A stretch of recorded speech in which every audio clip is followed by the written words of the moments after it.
Durante siglos, Tonis Heraklion existió en un extraño limbo entre la historia y la leyenda.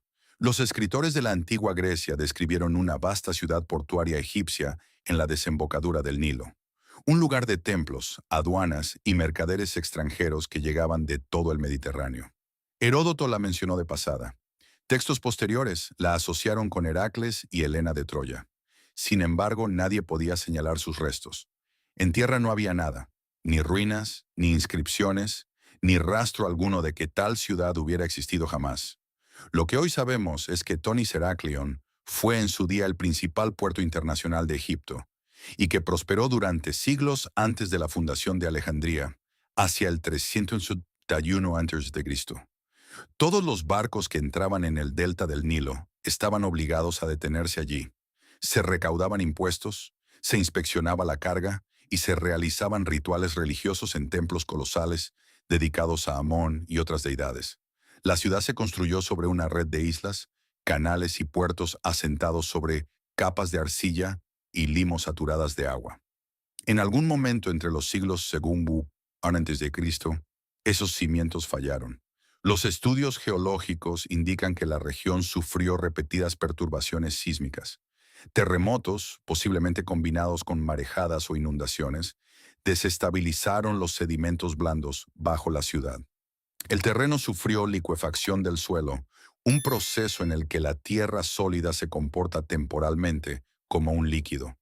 Los edificios perdieron su apoyo. Distritos enteros se derrumbaron. Con el tiempo, el mar reclamó lo que quedaba. Tonis Heraklion no ardió, no fue conquistada, simplemente se hundió. Durante más de 1000 años, la ciudad permaneció oculta bajo el Mediterráneo, sellada bajo capas de lodo y arena. Su desaparición fue tan completa que estudiosos llegaron a creer que los relatos antiguos eran exagerados o simbólicos. Un centro comercial de esa envergadura, argumentaban, no podía desaparecer sin dejar pruebas. Se equivocaban. En el año 2000, el arqueólogo subacuático Frank Godio y su equipo iniciaron prospecciones sistemáticas frente a la costa del delta del Nilo, en Egipto. Mediante sonares, magnetómetros y análisis de sedimentos, detectaron formaciones antinaturales enterradas bajo el lecho marino. Lo que surgió en los años siguientes asombró al mundo de la arqueología. Estatuas colosales de más de 5 metros de altura, muros de templos, anclas de piedra, monedas de oro, objetos rituales, sarcófagos de animales e incluso cestas tejidas que aún contenían semillas de fruta de más de 2400 años de antigüedad. Las inscripciones confirmaron el nombre de la ciudad: Tonis para los egipcios, Herakleion para los griegos. Sin embargo, a pesar de su extraordinaria conservación, siguen sin resolverse cuestiones fundamentales. ¿Por qué un puerto tan crítico siguió expandiéndose sobre un terreno inestable durante siglos? ¿Por qué los signos de colapso son desiguales, con algunos distritos hundiéndose rápidamente mientras otros se asentaban lentamente? ¿Y por qué las fuentes antiguas no registran un relato claro de su destrucción? Tonis Herakleion ya no es un mito. Sus ruinas son reales, están cartografiadas y surgen del lecho marino pieza a pieza. Pero la secuencia exacta de los acontecimientos que borraron una de las ciudades más importantes de Egipto y cómo vivió su población esa transformación final de la tierra al mar sigue siendo uno de los misterios sin respuesta más inquietantes de la arqueología. Las tablillas son piezas de arcilla pequeñas y modestas. Algunas no son más grandes que un smartphone moderno.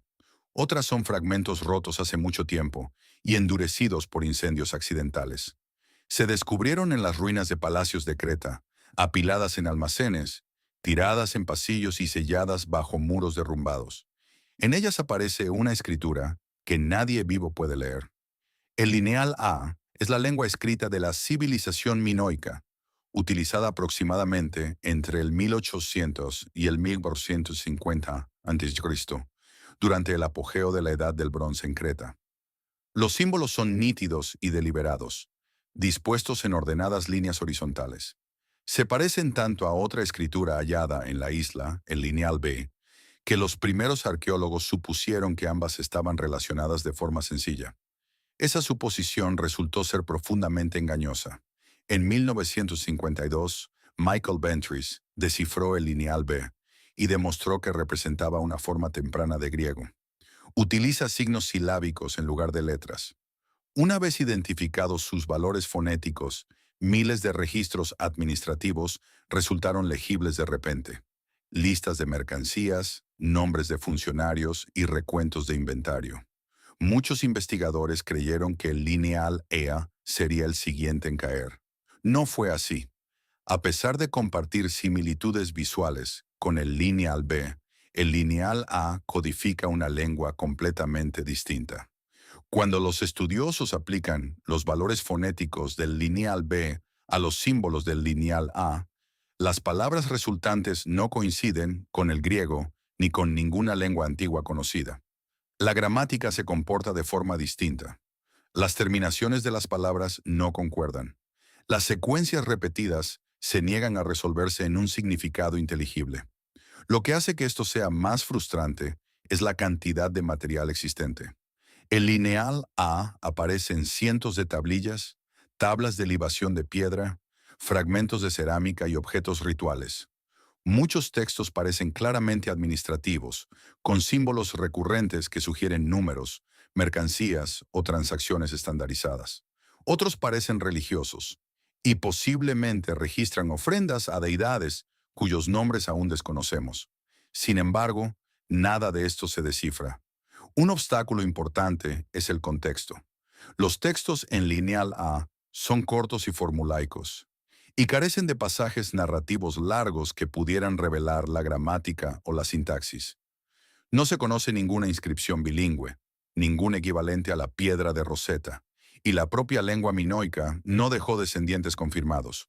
Cuando los griegos micénicos se hicieron con el control de Creta hacia el 1450 a.C., el lineal A desapareció, sustituido casi de inmediato por el lineal B. Incluso la identidad de la lengua sigue siendo incierta. Algunos estudiosos han propuesto vínculos con lenguas anatolias. Otros sugieren conexiones con familias de lenguas semíticas o totalmente perdidas. Ninguna de estas hipótesis ha logrado una aceptación generalizada porque las pruebas internas se niegan a cooperar. La tecnología moderna no ha resuelto el problema. Se han aplicado el análisis estadístico, el reconocimiento de patrones y la lingüística computacional.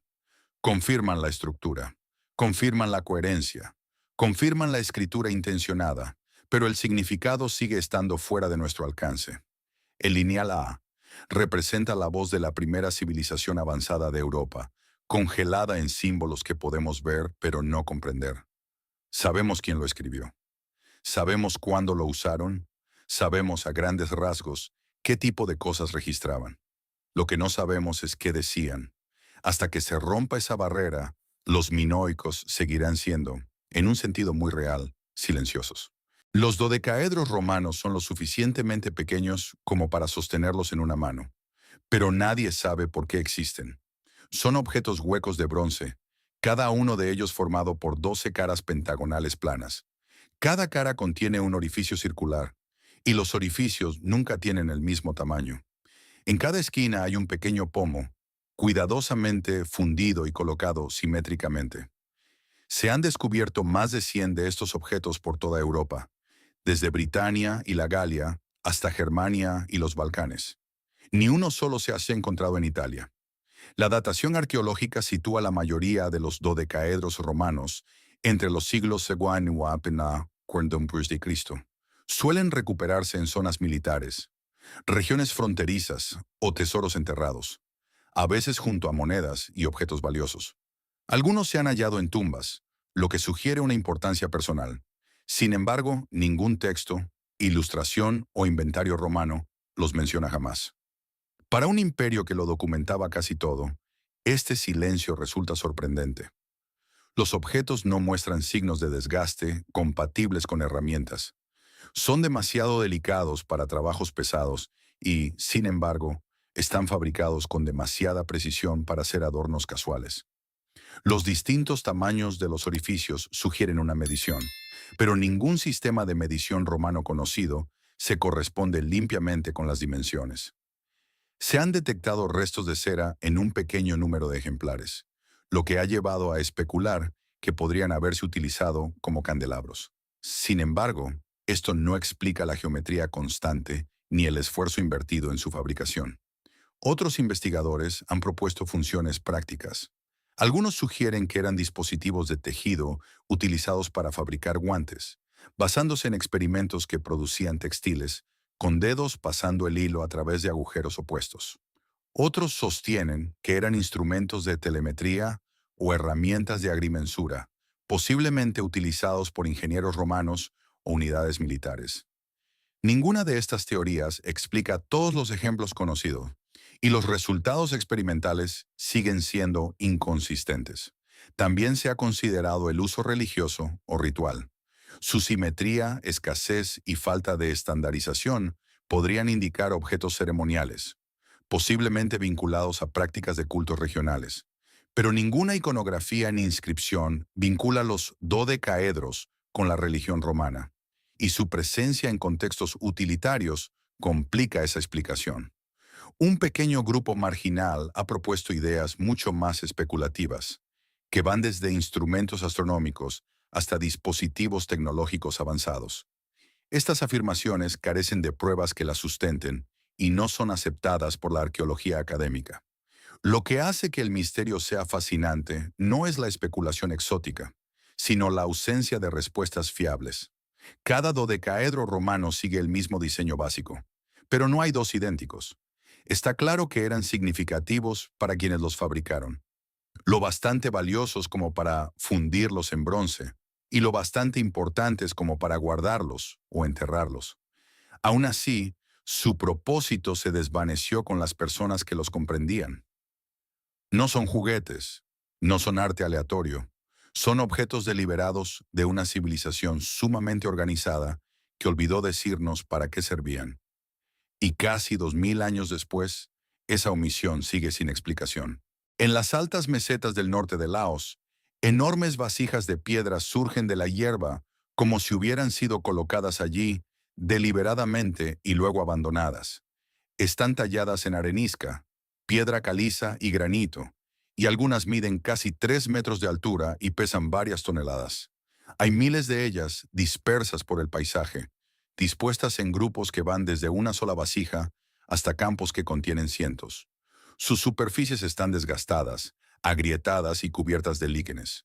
Sin embargo, sus formas siguen siendo inequívocamente intencionadas.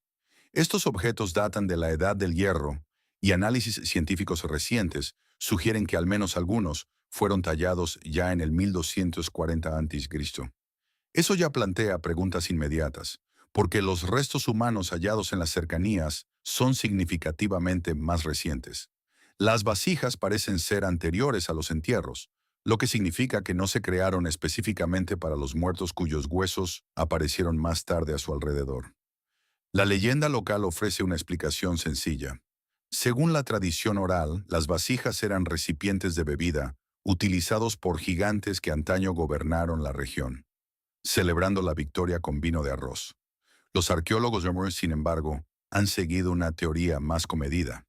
Las excavaciones han descubierto huesos, dientes y ajuares funerarios alrededor de muchas vasijas, lo que ha llevado a la hipótesis de que se utilizaban en prácticas mortuorias, posiblemente como parte de un complejo ritual funerario que implicaba la descomposición o un entierro secundario. Incluso esta explicación deja grandes lagunas. Muy pocas vasijas contienen restos en su interior. La mayoría de los huesos se encuentran enterrados cerca, no dentro de los propios recipientes. Ninguna inscripción explica su uso. No se han descubierto herramientas vinculadas definitivamente a su tallado, ni se ha encontrado ningún asentamiento de tamaño suficiente para indicar dónde vivía el pueblo que las creó. La cuestión del transporte puede ser aún más difícil. Muchas vasijas se tallaron a partir de piedra extraída de canteras situadas a kilómetros de distancia y se trasladaron a través de un terreno montañoso accidentado. No hay pruebas claras de caminos, rampas o maquinaria capaces de transportar objetos tan pesados en grandes cantidades. Cada vasija requirió una mano de obra, una planificación y una coordinación considerables. Sin embargo, la civilización responsable sigue siendo en gran medida invisible. La investigación se ha visto complicada además por la historia moderna. Durante la Guerra de Vietnam, el norte de Laos fue objeto de intensos bombardeos aéreos por parte de Estados Unidos. Grandes porciones de la llanura de las Jarras siguen contaminadas por artefactos explosivos sin detonar. Como resultado, muchos yacimientos no pueden ser excavados, inspeccionados ni siquiera abordados con seguridad. Campos enteros de jarras permanecen fuera de nuestro alcance, congelados en el tiempo por el conflicto del siglo XX. A pesar de décadas de estudio, no existe consenso. Las jarras son demasiado numerosas para ser arte simbólico, demasiado estandarizadas para ser aleatorias y demasiado laboriosas para ser triviales. Representan un esfuerzo organizado, masivo de una sociedad que no dejó casi nada más. La llanura de las jarras es un signo de interrogación del tamaño de un paisaje. Podemos fechar la piedra, podemos cartografiar los yacimientos, podemos proponer teorías, pero las personas que dieron forma, movieron y dispusieron estas enormes vasijas no han dejado una explicación clara, y gran parte de su mundo sigue siendo inaccesible, enterrado bajo el tiempo y la guerra sin estallar. En las áridas llanuras del sur de Perú, enormes figuras se extienden por el suelo del desierto, grabadas directamente en la tierra. Un colibrí con las alas más anchas que un campo de fútbol, una araña más larga que un autobús urbano, y líneas rectas que se prolongan durante kilómetros sin desviarse. Estas formas no se pintaron ni se construyeron. Se tallaron retirando entre 30 y 40 centímetros de piedra oscura oxidada, dejando al descubierto el suelo pálido que había debajo. Fueron realizadas aproximadamente entre el año 1 y el 700 de Cristo por el pueblo Nazca. Desde el suelo, muchas de las líneas son casi imposibles de reconocer. Se cruzan, se superponen y se desvanecen en la distancia. Solo desde arriba emergen las figuras por completo, lo que plantea inmediatamente un problema. El pueblo Nazca no disponía de medios conocidos para volar, ni torres ni montañas situadas para ofrecer vistas aéreas claras de los diseños completos. Sin embargo, las proporciones son precisas, las curvas deliberadas y las líneas rectas sorprendentemente exactas. Los primeros investigadores propusieron que las líneas de Nazca formaban un gigantesco calendario astronómico. Algunas líneas parecen alinearse con los solsticios o con la salida y puesta de ciertos cuerpos celestes. Esta idea cobró fuerza a mediados del siglo XX, sugiriendo que el desierto funcionaba como un enorme observatorio. Sin embargo, estudios posteriores demostraron que muchas alineaciones se producen por azar y que no todas las figuras se corresponden con acontecimientos astronómicos. La teoría explica algunas líneas, pero no el sistema en su conjunto. Las investigaciones más recientes se han desplazado hacia explicaciones rituales. Las pruebas arqueológicas sugieren que el pueblo Nazca realizaba procesiones ceremoniales a lo largo de ciertas líneas. La cerámica, las ofrendas y la iconografía vinculan las figuras con el agua, la fertilidad y la agricultura. En una de las regiones más secas de la Tierra, la lluvia significaba la supervivencia. Algunos estudiosos creen ahora que las líneas formaban parte de senderos rituales, destinados a apelar a deidades asociadas con el agua y las montañas. Incluso esta explicación deja preguntas sin resolver. ¿Por qué crear figuras de animales tan grandes que no pueden verse por completo desde el suelo? ¿Por qué combinar formas orgánicas con miles de líneas rectas, trapecios y espirales? ¿Y por qué mantenerlas durante siglos, limpiando repetidamente los escombros para que los diseños sigan siendo visibles? La ingeniería en sí añade otra capa de misterio. Las líneas han sobrevivido durante casi 2000 años, gracias al clima estable de la región, a las escasas precipitaciones y al poco viento. Pero su creación requirió de todos modos una cuidadosa planificación, coordinación y topografía. Probablemente se utilizaron estacas y cuerdas, aunque nunca se han encontrado planos ni herramientas detalladas. Los investigadores han rechazado ampliamente las teorías descabelladas que implican a extraterrestres, pero la persistencia de tales ideas refleja un problema más profundo. Incluso las explicaciones más fundamentadas no logran dar cuenta de todo el alcance e intención de las líneas de Nazca. Sabemos cómo se hicieron, sabemos cuándo se hicieron, incluso sabemos quién las hizo. Lo que sigue sin estar claro es por qué una civilización invirtió un esfuerzo tan extraordinario en imágenes destinadas a no ser vistas por casi nadie. En 1982, bajo las turbias aguas de la bahía de Guanabara, cerca de Río de Janeiro, surgió una afirmación que amenazaba con reescribir la historia de la exploración transatlántica. Basándose en información facilitada por pescadores locales, el explorador de naufragios estadounidense Robert Marks anunció que había localizado varias vasijas de cerámica incrustadas en el lecho marino. Se trataba de ánforas de dos asas, un tipo de recipiente distintivo muy utilizado en todo el mundo romano para transportar aceite, vino y grano. Marx informó de que las ánforas estaban cubiertas de percebes y parcialmente enterradas en el sedimento, lo que sugería una inmersión prolongada debido a su forma y construcción. Sostuvo que eran de origen romano y que posiblemente databan del siglo p.c. De ser cierto, esto implicaría el contacto de los romanos con la costa de Sudamérica más de un milenio antes de la llegada de los portugueses en 1500. La afirmación suscitó inmediatamente escepticismo. Las ánforas romanas están bien documentadas, pero también se coleccionaron, comercializaron y reutilizaron ampliamente en siglos posteriores.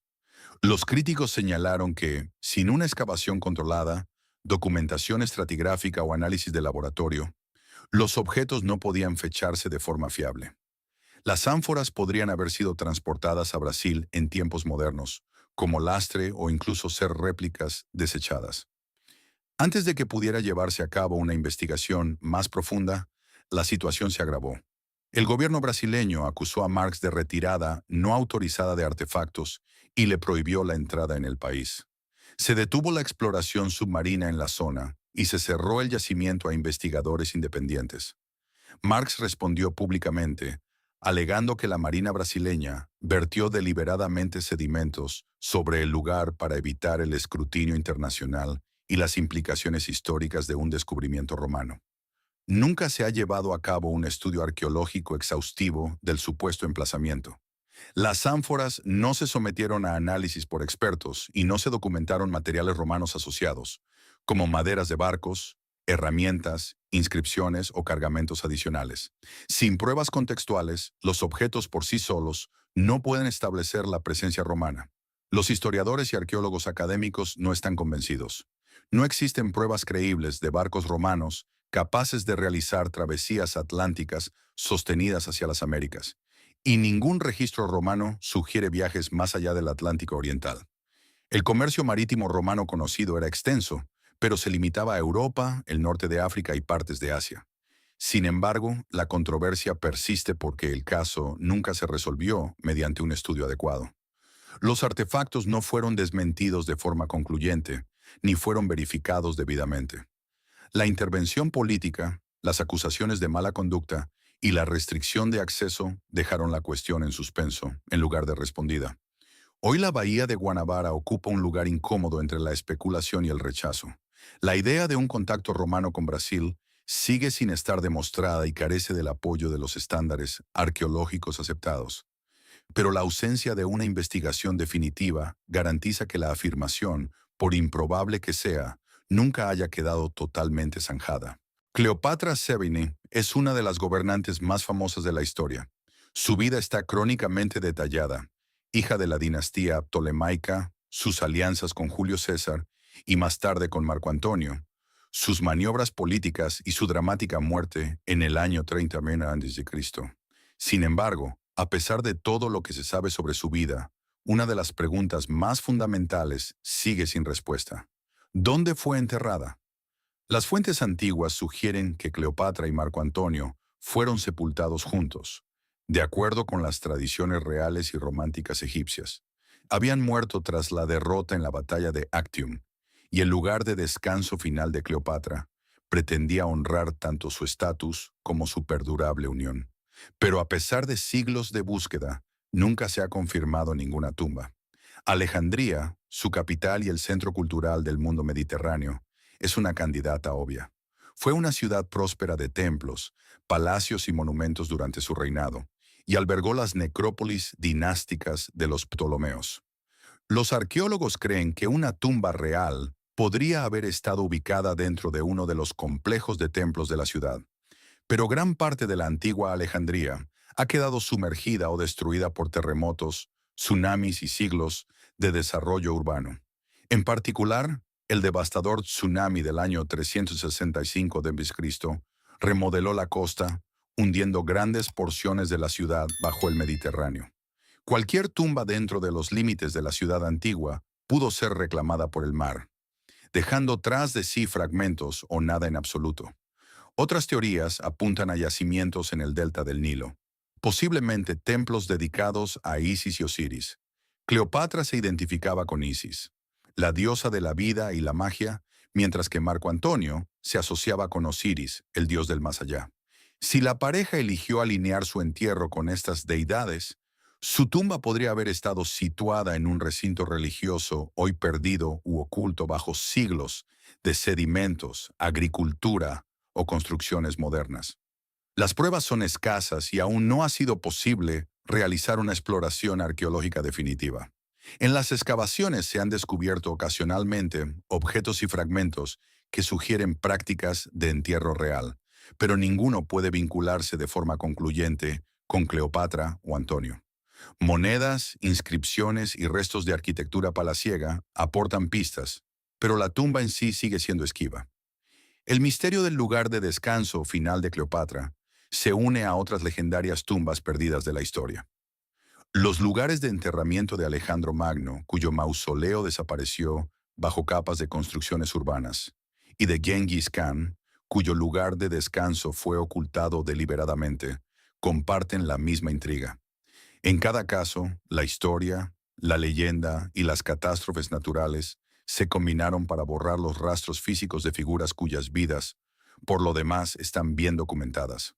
La tumba de Cleopatra, ya sea bajo las arenas del delta del Nilo, sumergida bajo el puerto de Alejandría o perdida en algún templo aún por descubrir, sigue cautivando a arqueólogos, historiadores y al público por igual. Su ausencia no es solo un vacío en el registro, es un profundo recordatorio de cómo incluso las vidas más prominentes pueden dejar tras de sí misterios que perduran durante milenios.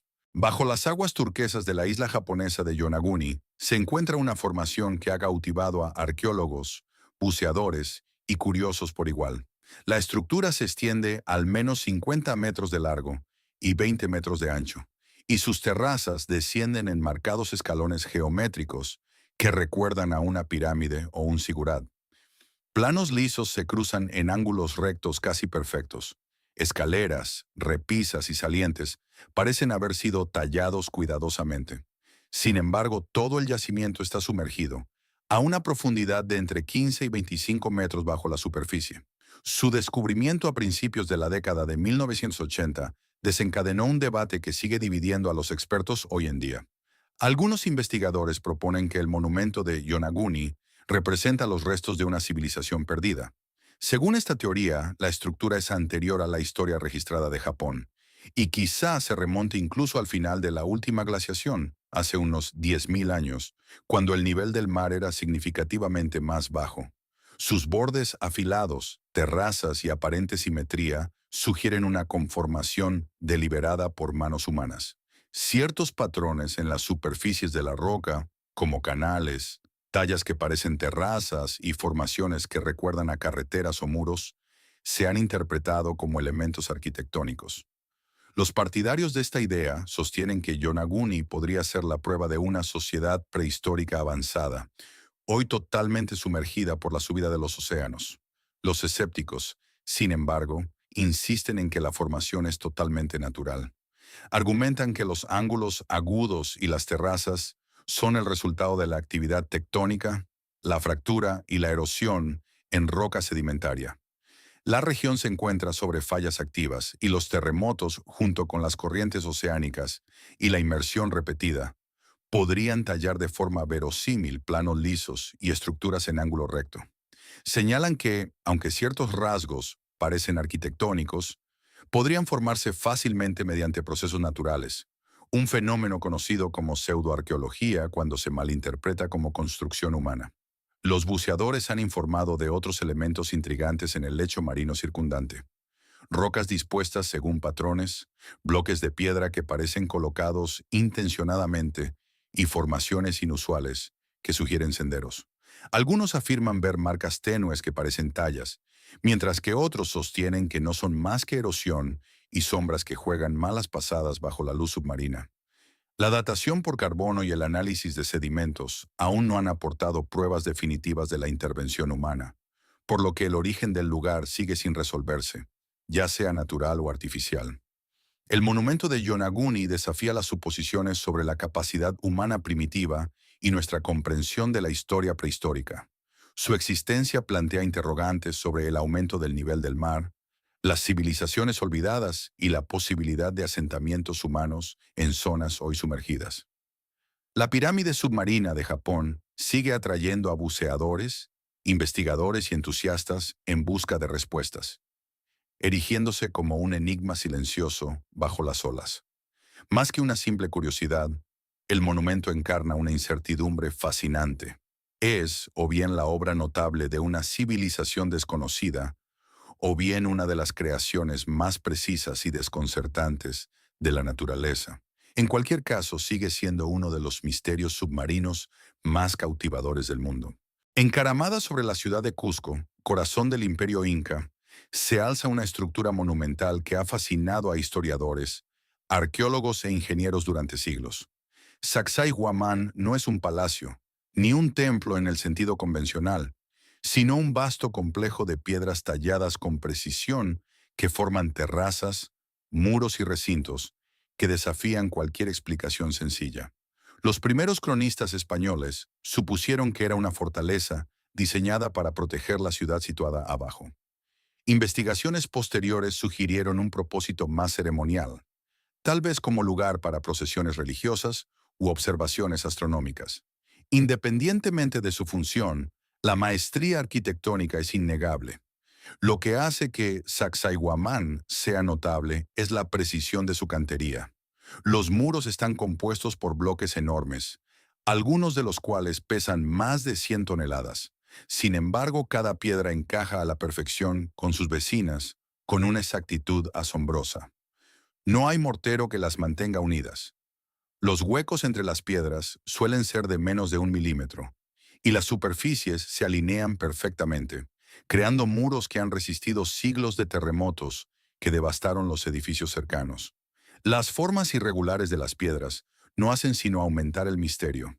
Cada bloque parece ajustado a medida, como si los constructores dieran forma a las piedras mientras las colocaban, en lugar de tallarlas en una cantera aparte y esperar a que encajaran. El traslado de estas piedras masivas constituye un enigma aparte. Los incas no tenían vehículos con ruedas, ni animales de tiro capaces de transportar tal peso, ni instrucciones de construcción por escrito. Los estudiosos han propuesto combinaciones de rampas, palancas, fuerza humana y cuerdas. Sin embargo, ninguna explica por completo cómo se extrajeron, transportaron y ensamblaron piedras de tal tamaño con semejante precisión. Algunos experimentos han replicado partes del proceso, pero la escala y la exactitud alcanzadas en Sacsayhuamán siguen sin tener parangón. Los propios muros forman un patrón en zigzag, un diseño cuyo propósito aún se debate. Algunos sugieren una estrategia militar. Los ángulos permiten a los defensores repeler a los atacantes con mayor eficacia. Otros apuntan a un razonamiento ritual o simbólico, que posiblemente represente los dientes de un puma, una criatura importante en la mitología inca. Las terrazas creadas por los muros también sugieren un conocimiento sofisticado de la ingeniería y el drenaje, evitando la erosión en una zona proprone a las lluvias intensas. Sacsayhuamán desafía las ideas convencionales sobre la construcción antigua. Es una combinación de genio de la ingeniería, expresión artística y maestría logística. El peso de las piedras, la precisión del encaje y los métodos desconocidos utilizados para transportarlas y ensamblarlas la convierten en uno de los misterios más fascinantes de la civilización inca. Incluso hoy, los ingenieros modernos examinan los muros con asombro, incapaces de recrear plenamente las técnicas utilizadas hace casi 600 años. Sacsayhuamán no es solo una reliquia del pasado, Es un testimonio del ingenio humano, un rompecabezas de piedra cuyos secretos permanecen firmemente guardados, a la espera de respuestas que quizá nunca lleguen. En las llanuras barridas por el viento de Salisbury, Inglaterra, una disposición de enormes piedras se eleva desde la tierra, marcando uno de los enigmas más perdurables de la prehistoria. La construcción de Stonehenge comenzó hace unos 5.000 años, mucho antes de la Edad del Bronce, en un periodo en el que el paisaje circundante estaba salpicado de pequeñas comunidades agrícolas y estructuras de madera dispersas. El lugar evolucionó a lo largo de los siglos, con sucesivas generaciones transportando, dando forma y erigiendo piedras en fases que abarcan milenios. La investigación arqueológica ha revelado mucho sobre la construcción de Stonehenge.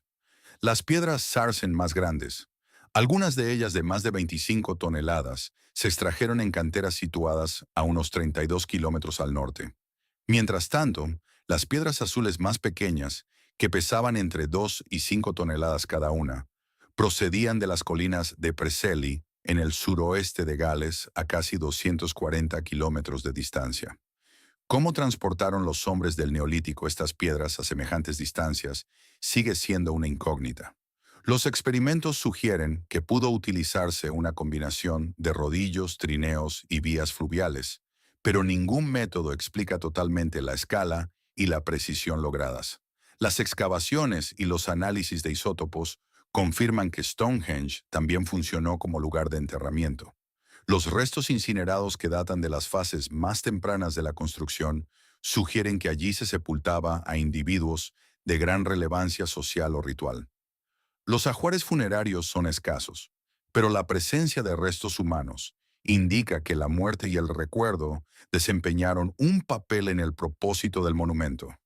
Más allá de los entierros, el verdadero significado de Stonehenge ha desconcertado a los investigadores durante mucho tiempo.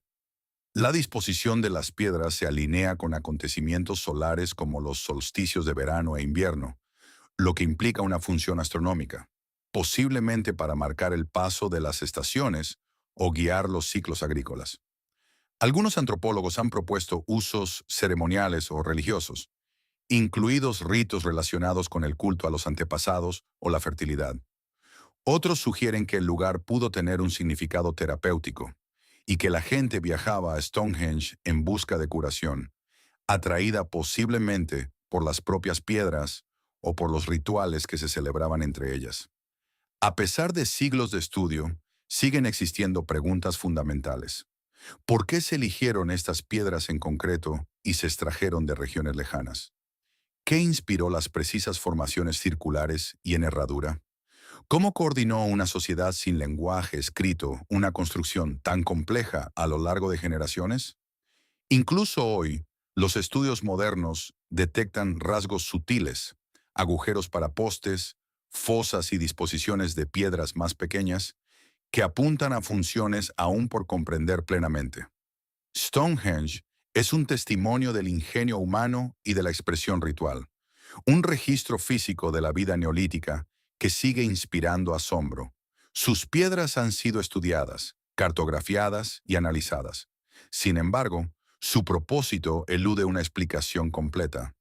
El monumento combina ingeniería, astronomía, prácticas funerarias y significado ceremonial de formas que permanecen parcialmente ocultas. Incluso ahora, después de miles de años, Stonehenge guarda sus secretos, desafiando a cada generación a comprender las mentes que le dieron forma y el mundo que pretendía reflejar. Si estas historias han cambiado tu forma de ver los restos ocultos de nuestro pasado, por favor, suscríbete y dale a me gusta al canal. Estamos desenterrando la historia que intentaron enterrar. Planta las semillas del futuro. El próximo tesoro se abrirá pronto.